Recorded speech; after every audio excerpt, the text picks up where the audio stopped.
You're hard, showing off. Woman and a human female.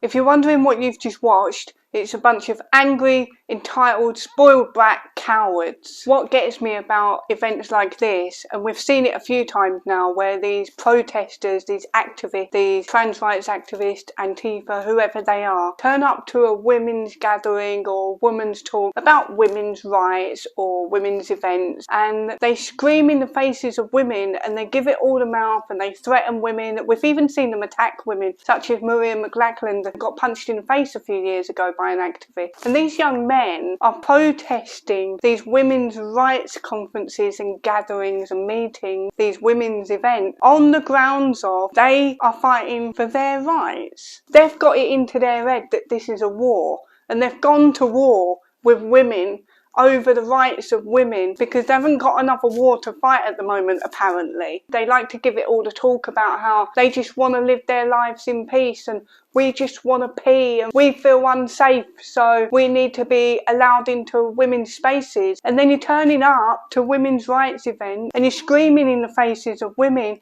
shouting at them that you're going to chuck them in the river and that they're going to die out and they're dinosaurs and they're fossils and they're going to die while you've got a boner. It's not a great look if you're a man who's claiming that either you yourself need access to women's spaces because you feel unsafe, or that other men who say they're women need access to women's spaces because they feel unsafe. If you're an advocate for this and you've got a little boner, the last thing women want in their spaces is angry men who are threatening to hurt them and getting a hard on. And these young men that you see in the video, marked up so that you can't identify who they are, potentially so that their mums and their aunts and their nans don't see them on Facebook, they know what they're doing's wrong. I'm under no illusions whatsoever that they are not aware that what they're doing is fucking disgusting. They know it is, and they want to get away with it. They're not brave enough. It's not a great look as a young man who's big and hard, macho, got a lot to say for himself, to be out there screaming in the faces of women. I know there are a lot of women that show up to these events on the activist side that protest the women's events, protesting women's rights. There are a lot of women that are against women's rights.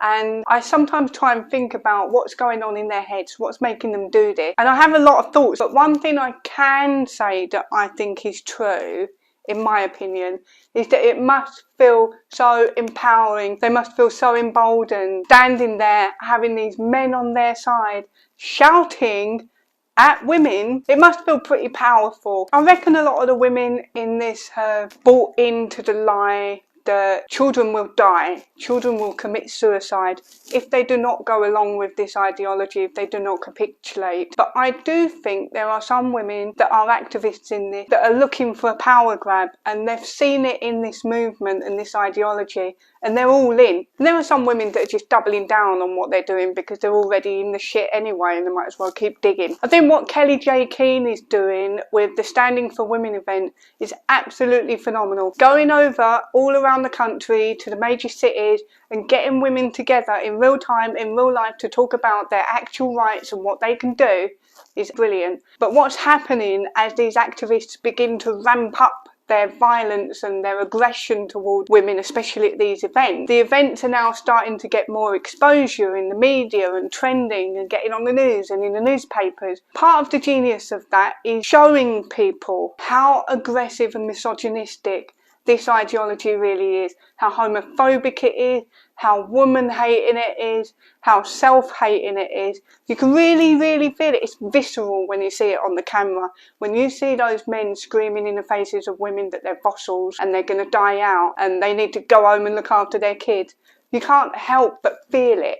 How many more times does there have to be a video on the internet of men screaming at women at a women's event, or blocking them from getting to a suffragette statue, or punching a woman in the face? How many times does this have to happen before people see this for what it is? It's not a two sides issue, it's not both sides, it's not the radical feminists, the TERFs, they need to calm down and, you know, this just needs to be a less toxic debate. It's not that. We're talking about our rights as women, our sex-based rights, which are protected in the UK. And we're talking about how to preserve the rights that women before us have already fought for to get to where we are today. And all we're doing is preserving that.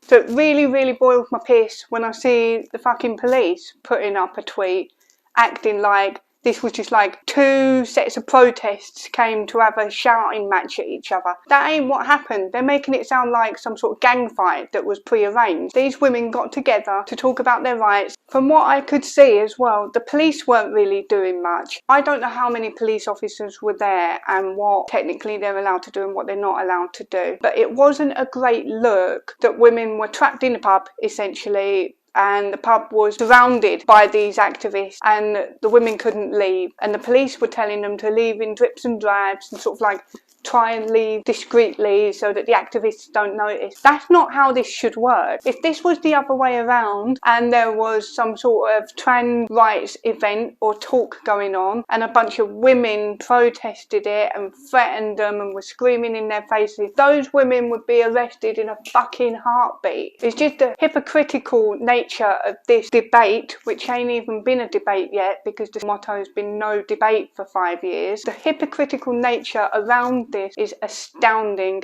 It's so ugly and it's so glaring. The good news is that I will be putting a link in the description to complain to the independent police commissioners about what happened on the weekend at the Standing for Women's event, and I think everybody should make a complaint about what they've seen, because it's not just about what happened that weekend, it's about what could happen in the future because of what happened on that weekend. It got to be somewhat empowering for a lot of these activists to see that you can get that up close and that aggressive to women and nothing will happen to you. No arrests, no cautions, no nothing. Yet when you go online, you got police recently posted, we're putting up the Pride Month flag with the stupid little black and brown trans thing on it, the religious flag. If anything bad is said about it, we're going to investigate you for hate crimes. So you've got time to investigate people online for hate crimes for not believing in this ideology, but you haven't got time to arrest men who are screaming in the faces of women at a peaceful event. Their job isn't to have a political or ideological allegiance or bias. They're not supposed to be the religious police or ideologically captured or whatever you want to call it. That's not their job. Their job is to protect members of the public from crime. So I just thought I'd make a video to talk about it, really, because I don't know where we're going to go from here. I know that a lot more women like myself will definitely show up at these events just to show some solidarity, really, because I think it's wrong what's happening. So I'm just thinking out loud, really, about how we can navigate this going forward. My main thought that I've had off of this is that if more of us talk to people in our personal lives, and I'm not talking about having a dialogue with trans rights activists or having a dialogue with people that just totally immersed in this ideology. I think we should try and appeal to and talk to people who either don't know what's going on or are pretending not to know what's going on. Those people are the most important ones to talk to because they're the silent majority, right? And they're watching it and they know it's wrong. Everybody knows it's wrong. Even the activists know it's wrong. Otherwise they would show their faces. So we need to talk more to people who are kind of on the fence or keeping their nose out of it, because if this isn't talked about, then we won't get anything done. That was the whole point of no debate. The other reason I think that we should talk to people in our lives about it, especially the people who are pretending that they don't know what's going on, is that I think videos like this, they really show us that this is real and this is aggressive. But it's good to show people that you don't have to even be doing anything or saying anything wrong for this kind of aggression to come to you, and to have them really think about why this is happening. If these people just want to live in peace and they just want to pee in peace and they just want to be their authentic selves, why is there so much focus on aggressively forcing other people into compliance? I think it's really disturbing to see these men shouting aggressively and ramping up and getting ready to get violent and having an erection, because it really demonstrates that they're getting off on the aggression and the violence specifically towards women. And it really brings it home as to why women don't want these men in their spaces, because I sure fucking don't. Any of these young men that were screaming in that video, what would they think if a man was screaming at their mother's face like that, having a boner? Another thing I wanted to say is that if these guys really are women, why have they got boners? Because women don't have willies. Woman.